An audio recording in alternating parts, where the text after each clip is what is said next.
Hello everyone, and welcome back to the Fluctus Channel.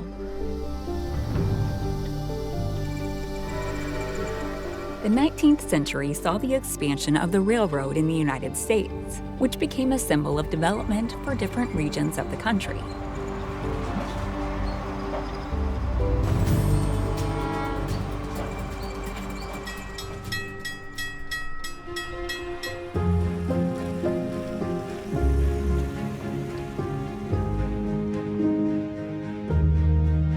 This is why museums began to be created in the 20th century, to preserve the identity of these machines.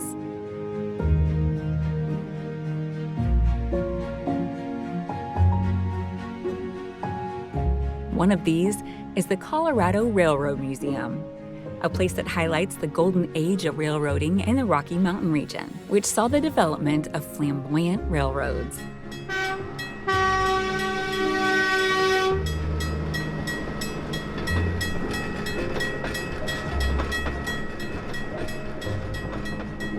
A clear example of these extravagant vehicles is the fleet of self-propelled rail vehicles known as Galloping Geese.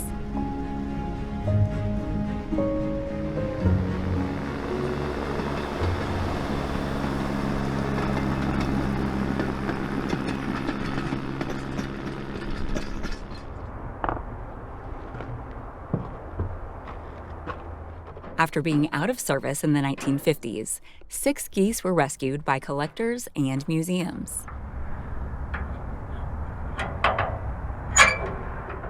After their rescue, people like Al Blount have dedicated themselves to keeping these unique means of transportation alive.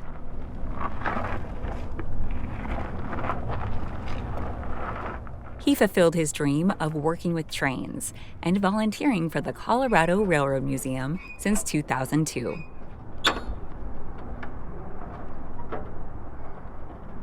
Al has been in charge of designing and renovating the trains, his specialty being interiors.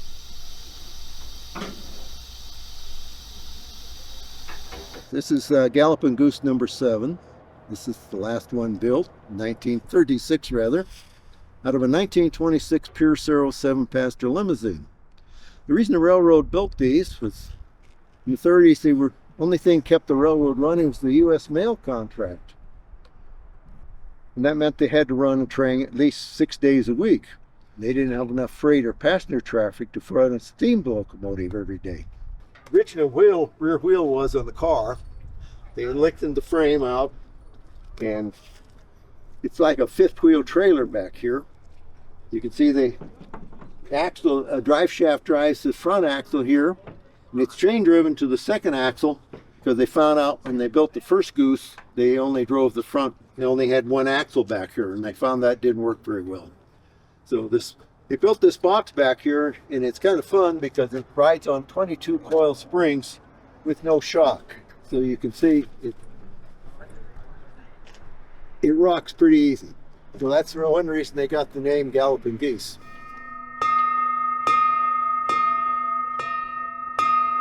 Those vehicles were originally an innovative solution to maintain passenger and freight services on lightly trafficked rail lines.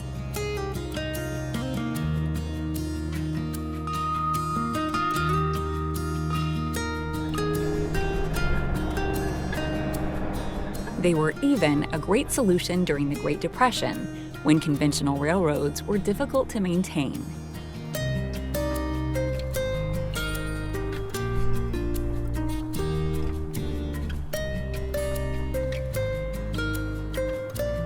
When the railroad lost its mail contract in the 50s, 4 of these geese were converted for tourist operations and acquired by the museum.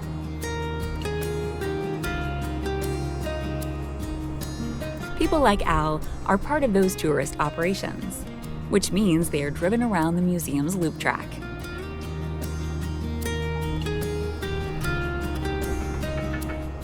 To achieve this, the Goose must be mounted on the tracks and undergo routine maintenance.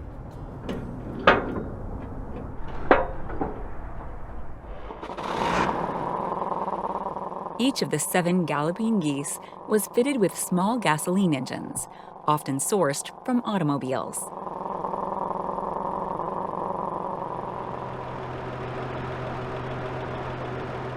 Those engines included a 5-cylinder Buick, a 6-cylinder GMC truck, a Pierce 6, and a 1936 Ford V8 engine.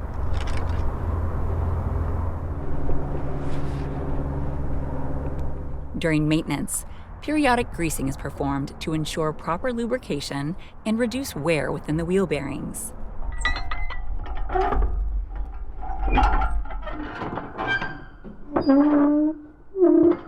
This fleet of repurposed automobile chassis was an important part of the Rio Grande Southern Railroad operations.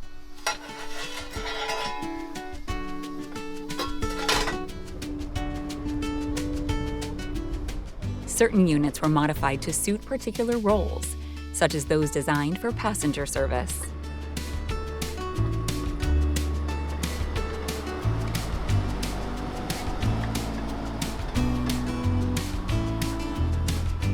Blount usually drives the Goose No. 7 on tourist excursions, and he estimates he carries around 10,000 passengers per year.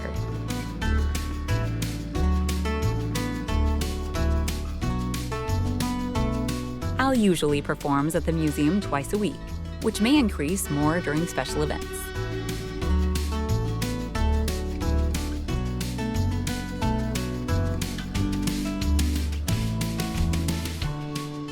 Constant preservation and restoration showcase the original modifications that made the Galloping Goose unique.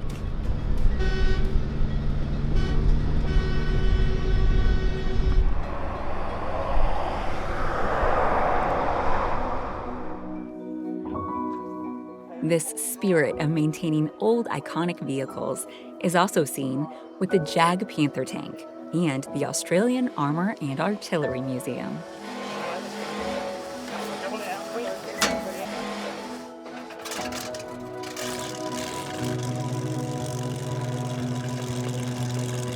This museum workshop dedicated multiple hours to restore and bring back to life this tank built in the 40s.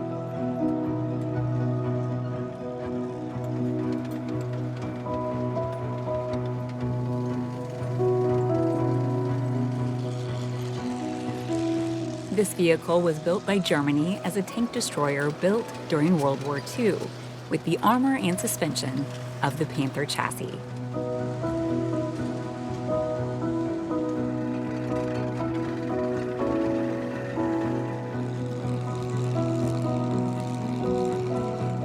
With its restoration, it is portrayed at the Aus-Armourfest, which is an event where World War II vehicles run around the museum circuit.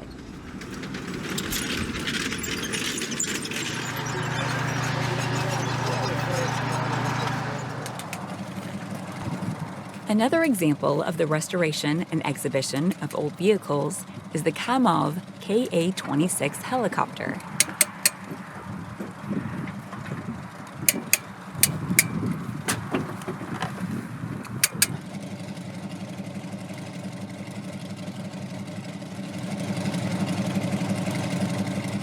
From its introduction in 1969 until 1985, this aircraft was used as a Soviet light utility helicopter with coaxial rotors.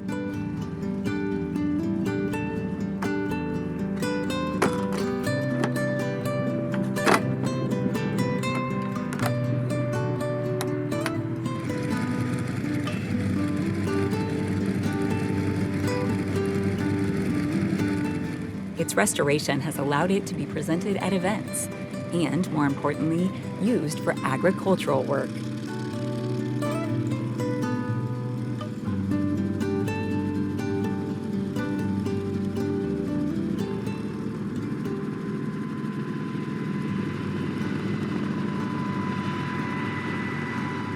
This shows the importance of these enthusiasts for vehicles from our past, since we can see these unique pieces in operation with them.